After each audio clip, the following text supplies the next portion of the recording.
अब मैं सीधे सीधे माइक आज के नाजिम जनाब नदीम फर्रुख साहब के हवाले करूं। इससे पहले अगर आपकी तालियां बजेंगी तब मैं माइक सुपुर्द करूंगा।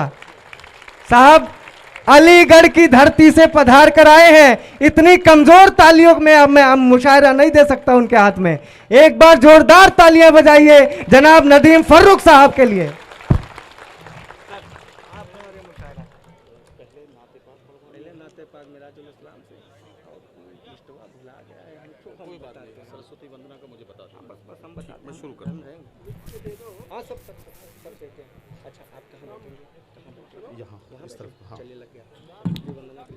जी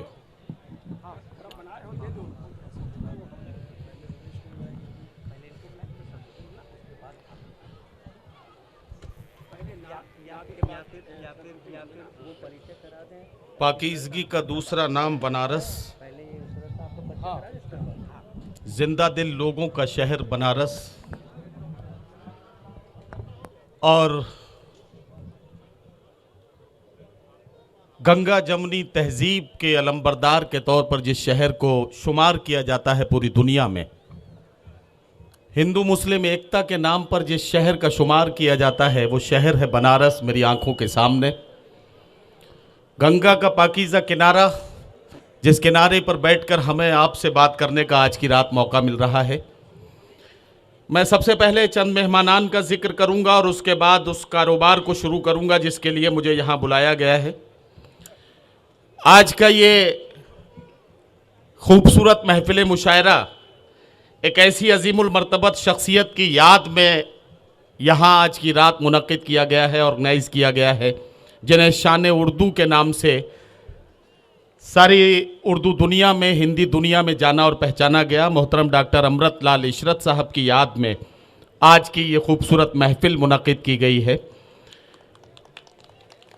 और क्या खूबसूरत मंजर है हमारी आंखों के सामने। उर्दू के कलमकार की याद में एक महफिल का इनेकाद किया जा रहा है और हिंदी डाइस का एक बहुत बड़ा नाम आज की महफिल की सदारत कर रहे हैं मोहतरम सुदामा तिवारी साहब, सांड बनारसी साहब, जिनकी शख्सियत से आप बखूबी वाकिफ़ हैं। ये इस मुल्क की गंगा जमनी तहजीब की एक ऐसी मिसाल है जिसकी बार बार जिसका जिक्र होना चाहिए, पूरी दुनिया में जिसका पैगाम जाना चाहिए। आप देख रहे होंगे मैं बार बार मोबाइल में कुछ तलाश करने की कोशिश कर रहा हूं। ऐसा नहीं है, मेरे चाल चलन पे आप बिल्कुल शक मत कीजिएगा। मोबाइल का कोई गलत इस्तेमाल इस वक्त मैं नहीं कर रहा हूं। आयोजकों की अपनी मजबूरियां हैं। मैं पढ़ा लिखा आदमी हूं, जो लिख के दिया जाता है वही पढ़ता हूं, लेकिन अभी इत्तेफाक से मेरे हाथ में लिस्ट नहीं आई है तो मुझे मोबाइल पर भेजा गया मैसेज उसी से काम चलाना पड़ रहा है। अब मैं चंद मेहमानान का और जिक्र करूंगा जो यहाँ सरपरस्त की हैसियत से तशरीफ़ रखते हैं। जनाब जगदम्बा तुलसियान साहब, जनाब दीपक मधोक साहब, जगदीप मधोक साहब, जनाब प्रदीप बाबा साहब, जनाब मोहम्मद खालिद साहब, ताज मोहम्मद साहब, जनाब रिजवान अहमद साहब, जनाब डॉक्टर रमेश दत्त पांडे जी, जनाब विवेक सिंह साहब, नंद कुमार टोपी वाले साहब, जनाब डॉक्टर पंकज मौर्य जी, जनाब शैलेंद्र यादव बच्चा भाई, जनाब रामानंद जी, जनाब बसंत लाल यादव जी और जनाब प्रवीण चतुर्वेदी जी और गोविंद शर्मा जी। मेरी आंखों के सामने जितने लोग यहाँ बैठे हैं, तमाम बुजुर्गों, नौजवान साथियों और जितने भी लोग यहाँ हैं, मैं सबकी मौजूदगी को सलाम करते हुए शरीक करता हूँ अपनी उन तमाम माँ बहनों को जो आज की इस खूबसूरत महफिल में यहाँ शरीक हैं। आज के अध्यक्ष महोदय, आज के सदर आली वकार मोहतरम सुदामा तिवारी जी, सांड बनारसी साहब से बहुत ही अदब के साथ इजाजत चाहता हूं और उनसे इस बात की इजाजत मांगता हूं कि वो इजाजत दें तो आज की महफिल का ये सफर शुरू किया जाए। इजाजत है सर? बहुत शुक्रिया। इजाजत दी आज के सदर आली वकार ने, लेकिन मेरा मानना यह है बुजुर्गों और साथियों कि मुशायरा सिर्फ सदर आली वकार के इजाजत दे देने भर से कामयाब हो जाए इसकी कोई जमानत नहीं मिलती। मुशायरा सिर्फ शोरा इकराम के और कवि साथियों के डाइस पर आकर बैठ जाने से कामयाब हो जाए इसकी भी कोई गारंटी नहीं है। मुशायरा मुंतजमीन के बहुत अच्छा इंतजाम सजा लेने से भी कामयाब हो जाए इसकी भी कोई गारंटी नहीं है। मुशायरा और कवि सम्मेलन की कामयाबी की जमानत तब मिलती है जब किसी मुशायरे और कवि सम्मेलन की महफिल को आप जैसे जिंदा दिल सुनने वाले मिल जाएं, आप जैसे सामईन मिल जाएं। मैं आपको इस महफिल का सबसे कीमती हिस्सा मानता हूं और आपसे इजाजत मांगता हूं, इजाजत दें तो मुशायरा शुरू किया जाए। इजाजत है? अच्छा ठीक है। मैं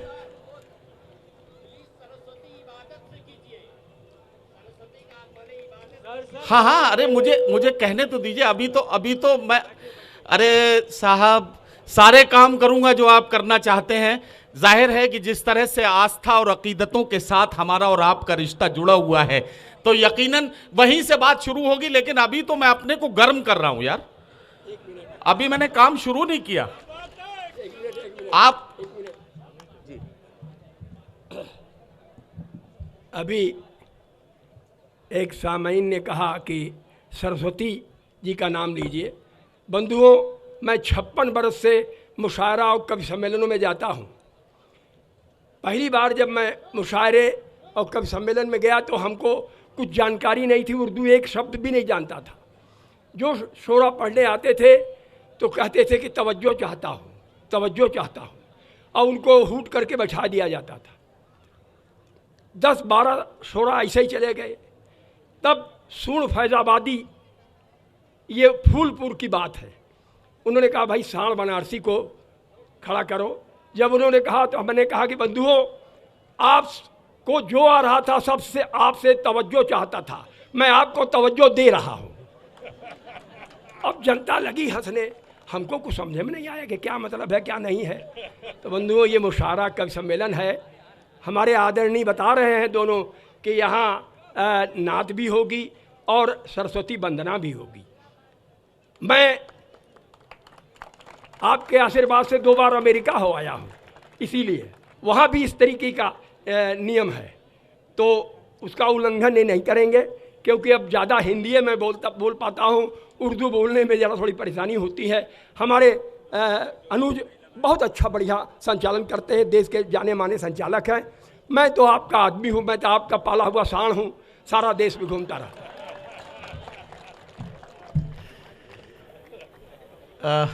मैं बिल्कुल, मेरे बड़े भाई ने जो बात का इशारा किया था उनकी बात बिल्कुल जायज़ है। वो समझ रहे थे कि शायद मैंने अपना काम शुरू कर दिया है। सच्चाई यह है कि अभी तक मैं अपने को गर्म कर रहा था और आपको जहनी तौर पर अपने साथ जोड़ रहा था ताकि मैं इस सफ़र का आगाज़ कर सकूं। आप सब ने मुझे इजाज़त दी, अब मैं इस सफ़र का आगाज़ करता हूं और यहां से आगाज़ करता हूं कि खुदावंदा मैं तेरे नाम से आगाज़ करता हूं। वो शख्सियत, एक ऐसी ताकत के नाम 4 मिसरे पढ़ के मैं इसका आगाज़ करता हूं। उसे किसी भी नाम से आप पुकारें, आप उसे अल्लाह के नाम से पुकारें, खुदा के नाम से पुकारें, भगवान कहें, ईश्वर कहें, सर्वशक्तिमान कहें, कादिर मुतलक कहें, पालने वाला कहें, चाहे जिस नाम से आप उसे पुकारें, आप अपने अपने इष्ट का ध्यान अपने अंदर रखिए। मैं 4 मिसरे सबसे पहले आपके खिदमत में पेश करता हूं। खुदावंदा मैं तेरे नाम से आगाज करता हूं, तेरा बंदा हूं, तेरी रहमतों पर नाज करता हूं। खुदावंदा मैं तेरे नाम से आगाज करता हूं, तेरा बंदा हूं, तेरी रहमतों पर नाज करता हूं। फकत तेरी मदद और इस्तानत के भरोसे पर मुझे उड़ना नहीं आता मगर परवाज करता हूं। फकत तेरी मदद और इस्तानत के भरोसे पर मुझे उड़ना नहीं आता मगर परवाज करता हूं। हजरात गिरामी, गंगा के किनारे बैठकर हम आज मोहब्बतों के सफर का आगाज कर रहे हैं। मुझे कहने दीजिए कि मैं गंगा जल से वुजू करूं, तू जमजम पी ले। मैं गंगा जल से वुजू करूं, तू जमजम पी ले, फिर लड़े उससे जो है हमको लड़ाने वाला। मैं गंगा जल से वुजू करूं, तू जमजम पी ले, फिर लड़े उससे जो है हमको लड़ाने वाला। और ये बात मैं ऐसे ही नहीं कह रहा हूं, दावे के साथ अगर दलील नहीं है तो दावे का कोई मतलब नहीं। दावे की दलील पेश करता हूं, दावे का सबूत पेश करता हूं कि यह बात मैंने क्यों कही है। यह बात मैंने इसलिए कही है, मेरे सच्चे हिंदुस्तानियों के हवेली झोंपड़ी सबका मुकद्दर फूट जाएगा अगर यह साथ हिंदू मुस्लिमों का छूट जाएगा। दुआ कीजिए कि हम में प्यार के रिश्ते रहें कायम। ये रिश्ते टूट जाएंगे तो भारत टूट जाएगा। दुआ कीजिए।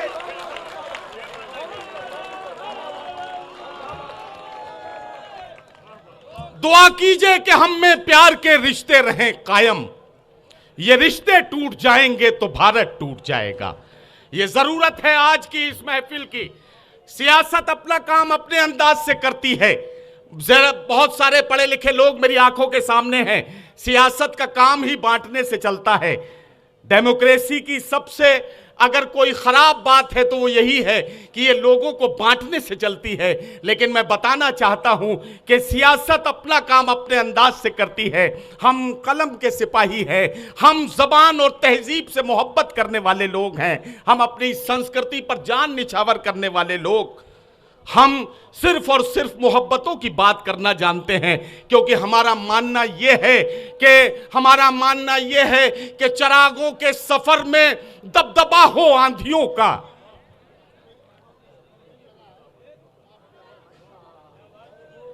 भाई साहब आराम से बेच लो यार। चिरागों के सफर में दबदबा हो आंधियों का, तो फिर अंजाम जुल्मत के सिवा कुछ भी नहीं है।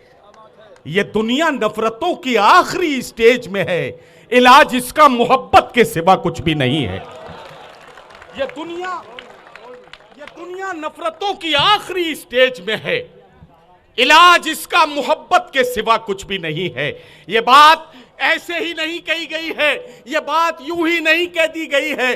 कोई शायर या कवि दीवाना नहीं हो गया जो उसने ऐसे ही इस बात को कह दिया।